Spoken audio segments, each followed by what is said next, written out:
दोस्तों, क्या आपने ये बात सुन रखी है कि हमें मेल मच्छर नहीं काटता बल्कि फीमेल मच्छर काटते हैं। तो दोस्तों, ऐसा क्यों होता है और क्या ये बात सच है? तो आइए जानते हैं। दोस्तों जी हाँ, ये बात बिल्कुल सच है कि नर मच्छर हमारा खून हरगिज नहीं चूसते।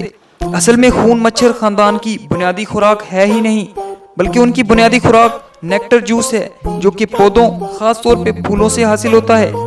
लेकिन मादा मच्छर एनर्जी के लिए तो नेक्टर का इस्तेमाल कर लेती है, लेकिन उसे अंडों के लिए जिस प्रोटीन की जरूरत होती है वो इसे सिर्फ खून से ही हासिल होती है। यही वजह है कि नर मच्छरों की बजाय सिर्फ मादा मच्छर ही हमें काटते हैं, क्योंकि नर मच्छर अपनी खुराक नेक्टर से ही पूरी कर लेते हैं। दोस्तों, क्या आप इस फैक्ट के बारे में पहले जानते थे? अगर नहीं जानते थे तो अपनी राय कमेंट सेक्शन में जरूर दीजिएगा और साथ ही एमिसेस को सब्सक्राइब कर दें, ताकि इस तरह की मजेदार वीडियोस के नोटिफिकेशन आप तक पहुंचते रहें।